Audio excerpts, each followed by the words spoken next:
story. This is the first time I ever got to tell it in public. So yes, Scirocco. Take that, losers. What kind of sociopaths do car dealerships breed? This big boisterous buffoon with a suit on comes out of the Mercedes dealership like they're a BS kind of vaudevillian celebrity on stage to make you laugh.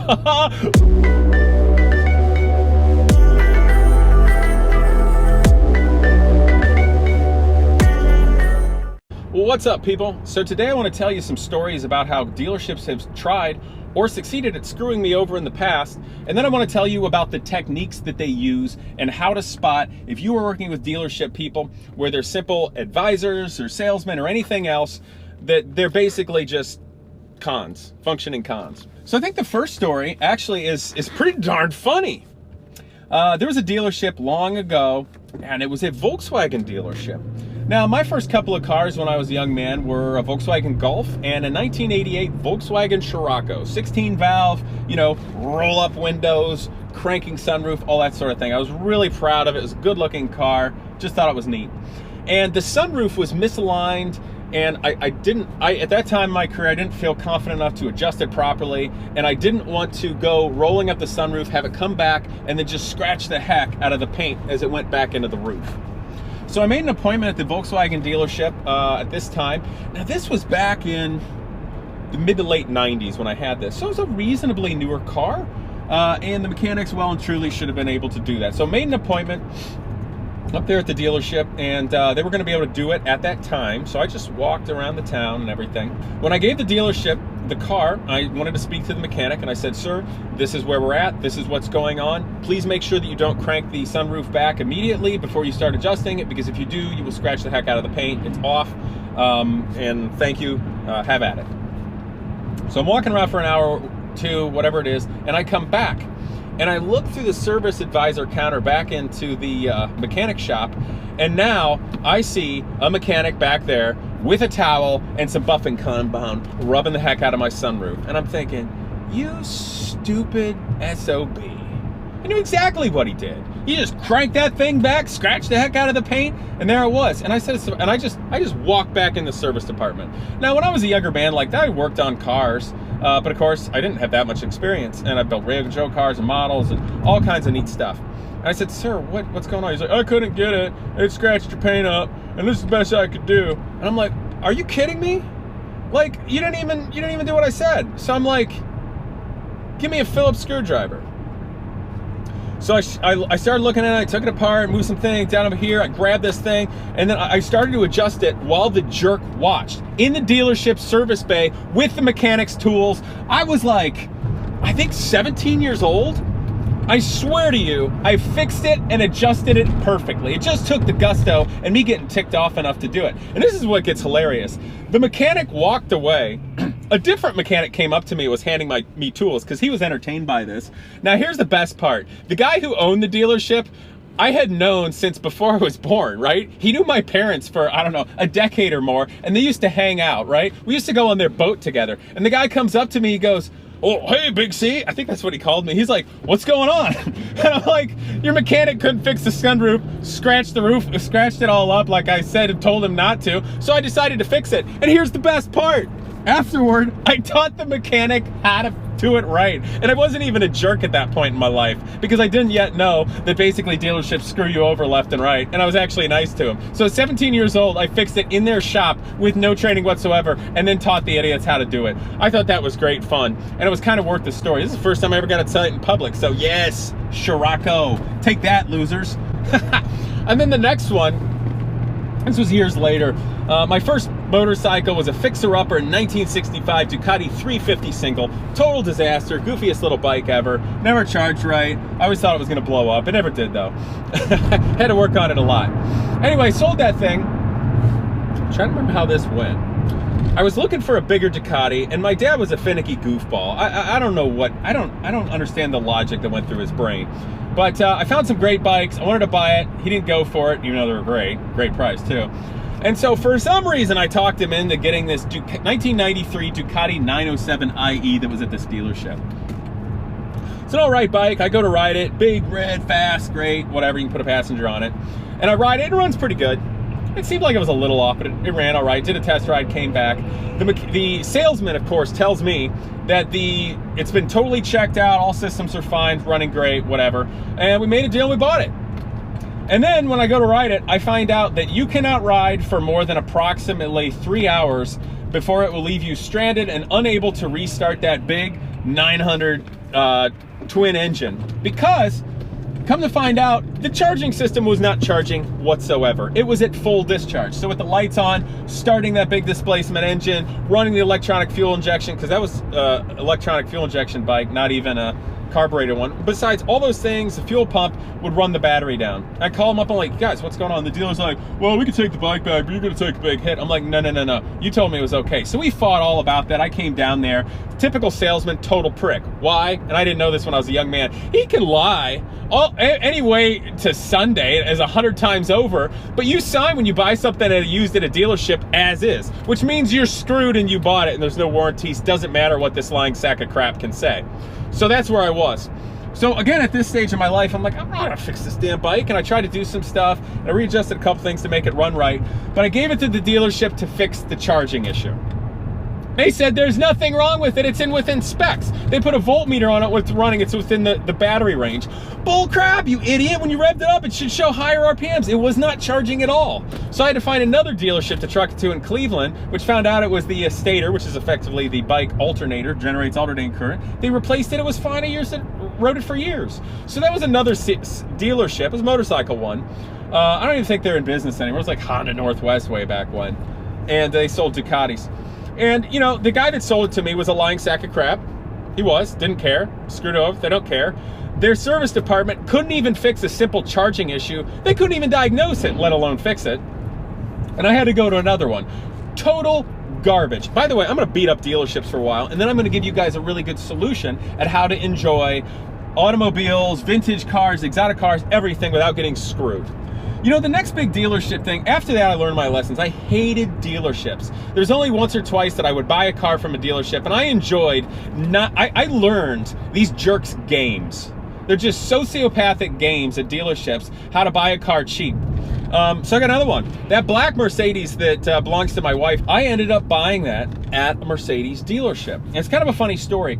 Her Jaguar got in an accident and was wrecked, so we had to get a new car. And tracked it down to a Mercedes, went to this Audi dealership somewhere, drove like 2.5 hours away, had to get a friend of mine, actually a past student, very nice guy, to go with me to be able to drive whatever car back if we bought it. And I think I had cash with me.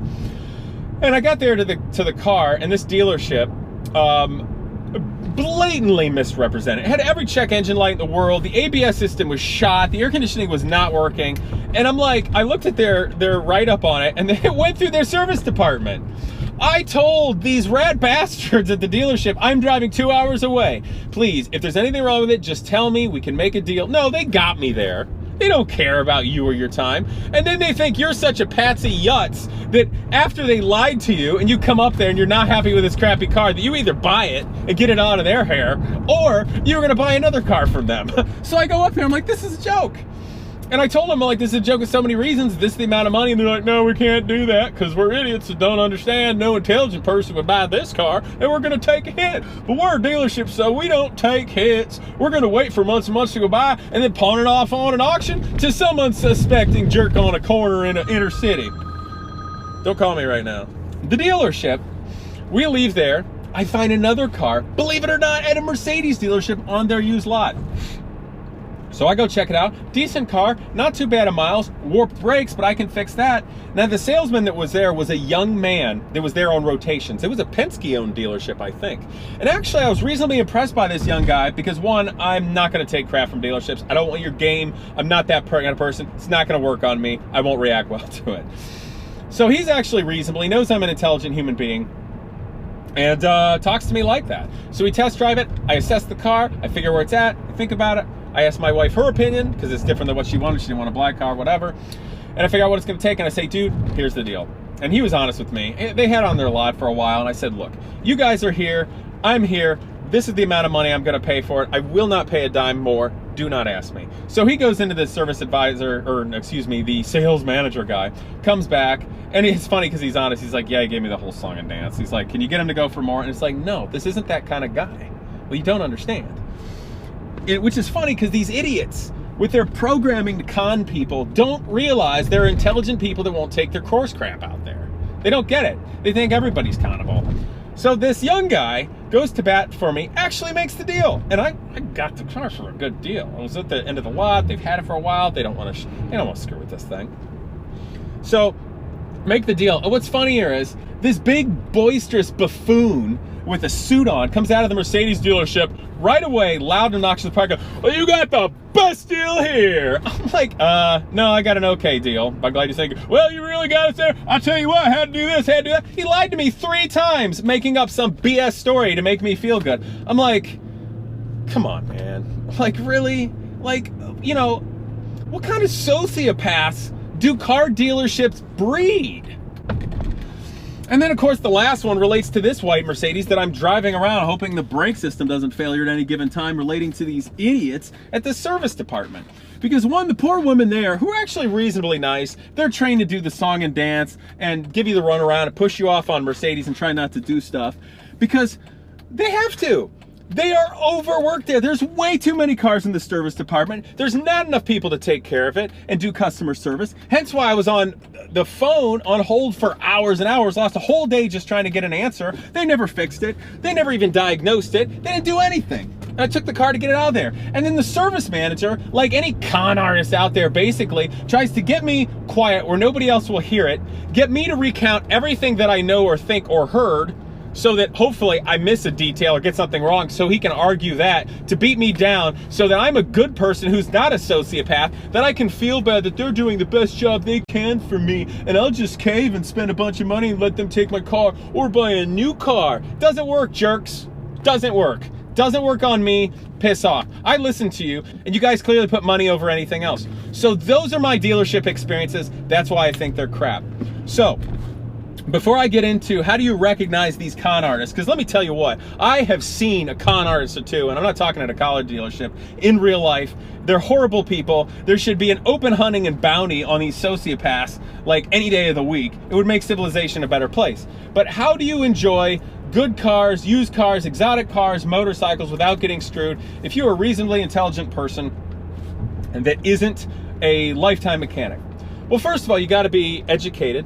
And you got to know if there's an issue with this and if you're being fair or unfair, okay? You may have made a bad decision. You may have gotten dealt a wrong card. Machinery does break. And if it's up to you, that's it. It doesn't automatically mean it's someone else's fault. So let's be reasonable. But the key is finding a relationship with a private service place that treats you like an intelligent human being. They don't sugarcoat it. They don't hide anything. They're upfront with costs and doing things, and they value your time and your money. Do you understand what I'm saying? So if something doesn't happen on schedule, they might let you know what's going on or offer you an alternative. But they value your time and money, and they treat you like an intelligent human being. Now, with the nature of that relationship, it is up to you to treat them fairly and understand that and work with them and pose things to them. I think this could be the case. I'm not sure. Let me know. If you find them browbeating you or needling them or trying to push you around, that could be a sign you're in a bad place. But I have maintained relationships with different engine builders, different machinists, special welders, whatever it is that I need, where I need a skill set, or painter, body shop, very key and important. Oh, I got a story on a body shop too, I should tell you. But it's very important to maintain relationships with intelligent and professional people in the private sector, with private businesses that care about you to get the job done. They're small enough that it's important for them that things go well, and so treat those people right and find those good relationships. It might take you a time or two to find the right one, but you'll know you have the right one when it comes down to 2 things, time and money. And they can shoot straight and do it there while doing a quality job. So if they're doing a quality job and shooting straight with you in time and money, and they treat you like an intelligent human being, you probably got a winner right there. So before I get into the con artist tendencies, let me tell you the paint thing too. This is back in my hometown, not with a dealership, but with a private individual. Funny, they paint a lot of Mercedes. Not really relating, it's just a coincidence. Anyway, I had a Porsche 944 when I was in college. It was burgundy. I was very proud of it. Low miles, flawless interior, not a bad car. Someone when I was in Columbus down at school cut me off and illegally went from the left lane with no blinker, cut straight across and drove into a gas station. I wailed on the brakes and he nailed my left front corner. Screwed it up, bent the expensive aluminum bumper on it, jacked a bunch of things up. Fortunately for that young man, his father had enough money that said, if you don't report this or don't press it or something, I will just pay for this completely out of pocket. So I got an estimate to replace all those things, and the person did pay for it. So I took the car to this paint place, and they got the code, and I actually decided at that moment not to fix it stock, but I wanted to put a cool different front end on it, look better, a little more updated, and they painted the car. I have never in my life seen a worse paint match. Any imbecile, I bet if you were colorblind, you could have seen this paint match being wrong from 100 feet away. It was embarrassing. I ended up selling the car shortly thereafter. They're like, well, that's the code, that's what makes up, there you go. You devalued my car. You absolutely devalued my car by doing this. And then the guy who owned the place had the nerve to say, I thought we were doing you a favor. Right there. There's your con artist sociopath tendency. Admitting no fault, even when the fault is glaringly obvious that the person will not admit it. That is your con sociopath typical thing. They're never in the wrong no matter what. They can do no wrong. It's always you. They will find anything to argue and anything to beat you up and make you feel bad to go away. That's basically the key at how these jerks go. So it's very disappointing with that car. Really killed it for me, and I was so disappointed because I really want to enjoy that car for a long time. But basically, when you start running into mechanics, dealerships, service advisors, salesmen, anyone that gives you the runaround, like, they're going to be polished. They're going to greet you a certain way. They're going to say goodbye. They're going to make sure, did you have a good time today here, sir? You know, all that kind of rigmarole. But, one, if they start giving you the rigmarole, the polish too good, like they're a BS kind of vaudevillian celebrity on stage to make you laugh. Look at this thing coming out of my ear. Is this a flower out of my jacket sleeve? What do you got here? Sleight of hand. Here we go. That's a first problem. They need to be able to act like a real person, okay? And I think y'all are pretty smart to know if somebody's giving you this crappy stage play or if they're actually treating you like a real person. One. The next thing. If they play too many games, which are obvious, just BS stage play games, like they think you have like a 50 IQ and have just fallen off the turnip truck on a farm and they're treating you like an idiot because they think you're a dope and you're not wearing the right clothes to make them magically think you're an idiot with money. They're terrible. When you get to a service place, if they ask you to recount all the things you think are wrong with the car, or you're having a difficult time with service or a dealership, and they want you to tell them everything that you experienced, and then the first thing they do is try to find something wrong with what you said, especially if there's nothing wrong with what you said, that's a problem. Because that's a typical argument of any underhanded, self-centered, con artist, sociopath, narcissist across the planet. Problem. The next problem, and I think this is a huge problem on a professional level because this is trained by dealerships. I guarantee it, because all these people who don't even normally display sociopathic tendencies in their personality will say and do this when they're like, I understand your problem. We understand your concerns and we're working to fix it. No, you're not. And no, you don't. And no, you don't care. That is horse crap to try to diffuse nice people with a big heart that are too stupid to see through your bullcrap game. And what you're doing might be dangerous, as in the case of this Mercedes, and the reason why I'm all mad right now and sounding like an old man. Well, I don't care if I sound like an old man, because these are major problems in the automotive industry. So anyway, I'm just going to leave it at that. Why don't you guys comment below on how much dealerships suck and all the psycho lying cons you guys have dealt with managers, service department, salesmen, dealerships, body shops, you name it. But also, let's say some positive things. If you guys know anybody that's really good, that have helped you out, that have gone to bat, then comment on that too. And lastly, if any of you out there have watched this Mercedes-Benz saga and understand this SBC braking system that's happening, and these dealerships that just don't want it because it'll cost them money to deal with it and don't want to go to back, they're gonna help me fix this damn car for this literal older lady that I'm trying not to get hurt, then please help me out. I would appreciate that. So I hope you guys are at least somewhat entertained, or you're not entertained, and that you will like, comment, and subscribe. See you guys next time.